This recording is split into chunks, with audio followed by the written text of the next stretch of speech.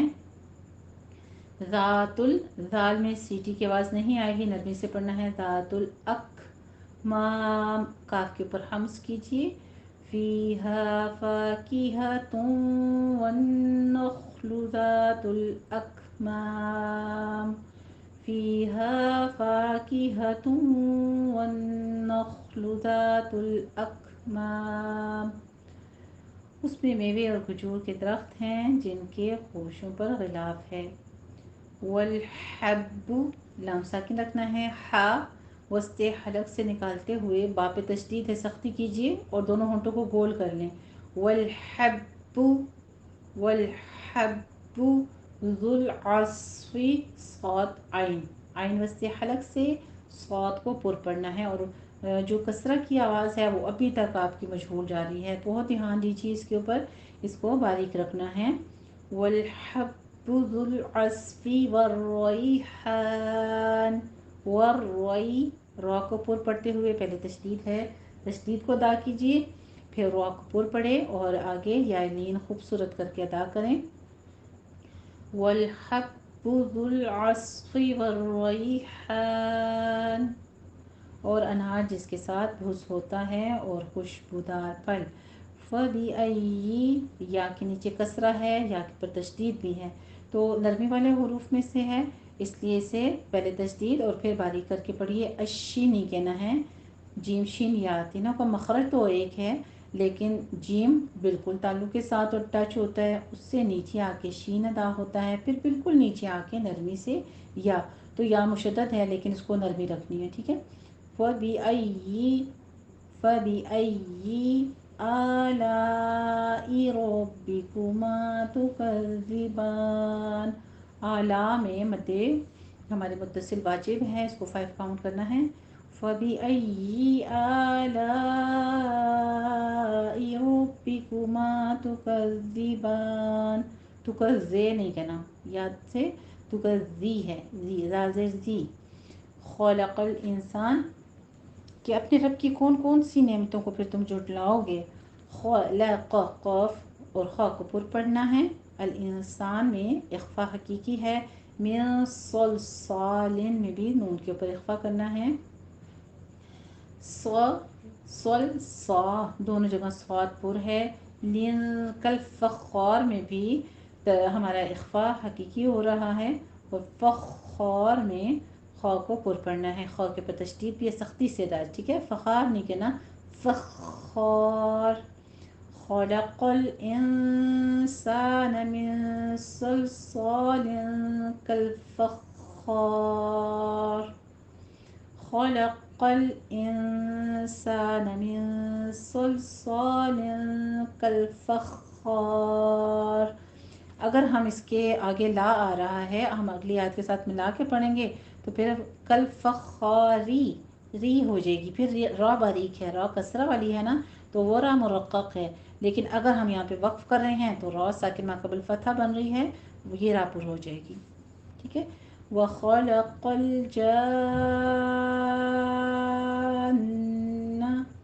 پچھلی آیت کا ترجمہ دیکھ لیجئے، اسی نے انسان کو ٹھیکرے کی طرح کھٹکھٹاتی مٹی سے پیدا کیا، اور وَخَلَقَ الْجَانَّ میں جو مد ہے یہ ہماری مد متصل نہیں ہے، ٹھیک ہے، مد لازم ہے، مثقل ہے، کلمی ہے، مد لازم کلمی مثقل ہے، یعنی جب حروف مدہ، اور حروف مدہ میں تینوں نہیں، صرف الف مدہ اور واو مدہ کے بعد یہ مد آئی ہوئی ہے، تشدید ہو، الف مدہ اور واو مدہ کے بعد مشدد حرف ہو، تو وہاں پہ ہماری یہ مد ہوگی، اس کو 6 کاؤنٹ کرنا ہے آپ نے، کیونکہ یہ مد جو ہے ہماری یہ لازم ہے اور کلمی مثقل ہے۔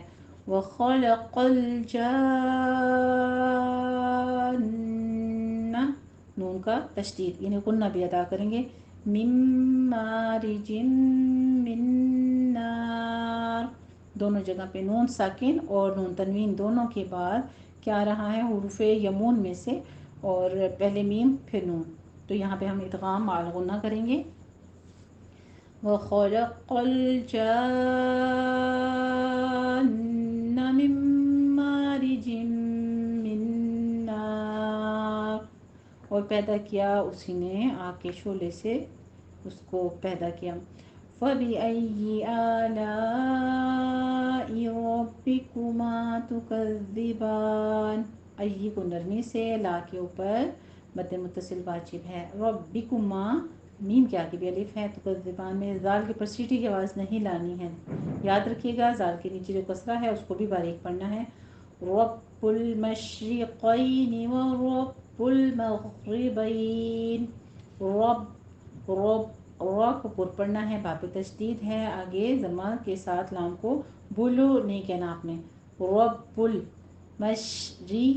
مشرقین، قاف کے آگے دیکھیے یہ لین آ رہا ہے، نون کے نیچے کسرہ ہے، نون زرنی، مشرقین مشرقین، ورب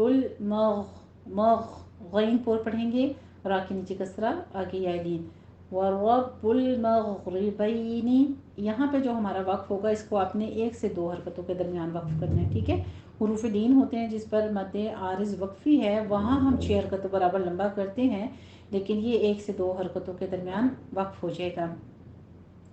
رب المشرقین ورب المغربین، رب ہے دونوں مشرقوں اور رب ہے دونوں مغربوں کا۔ فَبِأَيِّ آلَاءِ رَبِّكُمَا تُكَذِّبَانِ، مَرَجَ الْبَحْرَيْنِ يَلْتَقِيَانِ، مَرَجَ را مفخم اور پڑھیں گے، بحرینی، وسط حلق سے روئی میں یا لین ادا کریں گے، را بھی پر ہے، ٹھیک ہے، یہ را پر پڑھتے ہوئے لین ادا کریں گے، روئینی یلتقیان، اگر ہم خیر ہو جائے گا یعنی را بعد میں ہو پیچھے یا لین ہو تو وہ را باریک ہو جائے گی، بے شک وہ مفتوحہ ہو، لیکن اس سے پیچھے اگر یا آ جائے تو وہ را باریک ہو جاتی، لیکن یہاں پر پڑھی جائے گی۔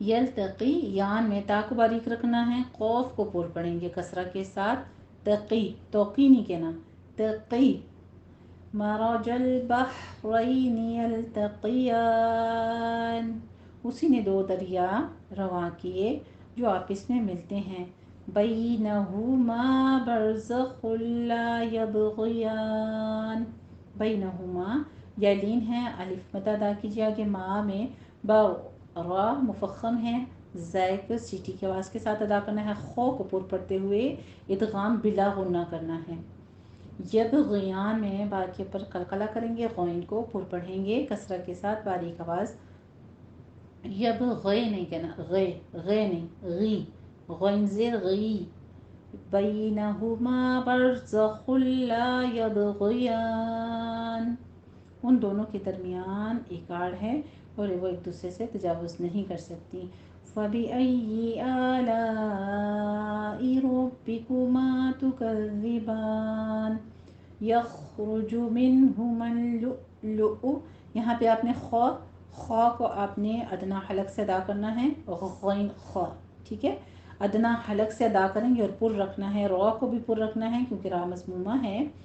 من ہما میں اظہار حلقی لو لو، یہاں پہ لو حمزہ ساکن ہے، جھٹکے کے ساتھ پڑھیں گے، لو لو لو ول مرجان، ول نہیں کہنا، لام کو ساکن کرنا ہے اور را کو مفخم کرنا ہے، پور پڑھنا ہے۔ یخرج منہما اللؤلؤ والمرجان، دونوں دریاؤں سے موتی اور مونگے نکلتے ہیں۔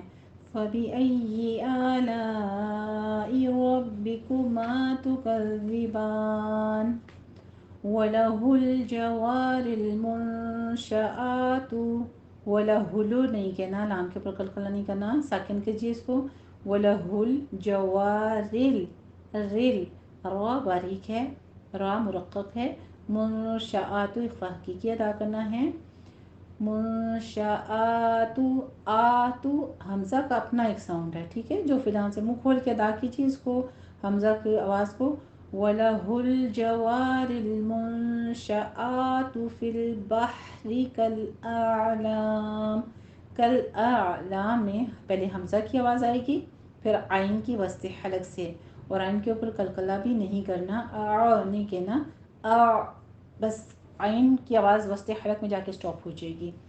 کالأعلام، وَلَهُ الْجَوَارِ الْمُنشَآتُ فِي الْبَحْرِ كَالْأَعْلَامِ، یہ وَلَهُ میں ہا عکس حلق سے، اور فی البحر میں ہا وسط حلق سے، دونوں کا ڈفرنس اب آپ نے پیدا کرنا ہے، آپ کو پتہ ہے اس کا مخرج، ٹھیک ہے، اس کے مطابق ادا کیجیے گا۔ فَبِأَيِّ آلَاءِ رَبِّكُمَا تُكَذِّبَانِ، اس آیت کی تطبیق ہو چکے ہیں کہ پھر کون کون سی، فلاح الجوار المنشآت، اور جہاز بھی اسی کے ہیں جو دریا میں پہاڑوں کی طرح اونچے اونچے کھڑے ہوتے ہیں، تو تم اپنے پروردگار کی کون کون سی نعمت کو جھٹلاؤ گے۔ چلیں جی الحمدللہ، آیت ہمارے یہاں تک پہلا رکوع جو ہے آیت نمبر 1 سے کمپلیٹ ہو گیا ہے ہمارا، آیت نمبر 25، اس کو ایک بار سن لیجیے پورے رکوع کو، پھر انشاءاللہ تعالیٰ اس کی پریکٹس کر لیتے ہیں۔ بسم اللہ الرحمن الرحیم، الرحمن علم القرآن، خلق الإنسان علمه البيان، الشمس والقمر بحسبان، والنجم والشجر يسجدان، والسماء رفعها ووضع الميزان ألا تطغوا في الميزان، وأقيموا الوزن بالقسط ولا تخسروا الميزان، والأرض وضعها للأنام، فيها فاكهة والنخل ذات الأكمام، والحب ذو العصف والريحان، فبأي آلاء ربكما تكذبان، خلق الإنسان من صلصال كالفخار، وخلق الجان من مارج من نار، فبأي آلاء ربكما تكذبان، رب المشرقين ورب المغربين، فبأي آلاء ربكما تكذبان، مرج البحرين يلتقيان، بينهما برزخ لا يبغيان، فبأي آلاء ربكما تكذبان، يخرج منهما اللؤلؤ والمرجان، فبأي آلاء ربكما تكذبان وله الجوار المنشآت في البحر كالأعلام فبأي آلاء ربكما تكذبان۔ الحمدللہ رب العالمین۔ تھا ہمارا پہلا رکوع سورۃ الرحمن۔ اللہ سبحانہ وتعالی ہم سے قبول فرما لے۔ جو غلطی خطا ہوئی اس کو اللہ تعالیٰ اپنی بارگاہ میں معاف فرماتے ہوئے اور ہمارے ان تمام کاوشوں کو قبول فرما لے، اور اس سورہ رحمان کے جتنے فضائل اور برکتیں ہیں اس کو ہماری زندگیوں پر، ہماری روحوں پر، ہمارے اجسام پہ نافذ کر دے، اس کو ہماری نجات کا ذریعہ بنا دے، اور ہماری روح کو تسکین اور ہمارے ذہنوں کو زنگ دور کرنے کا سبب بنا دے۔ آمین۔ وآخر دعوانا الحمدللہ۔ جزاکم اللہ حسن الجزاء۔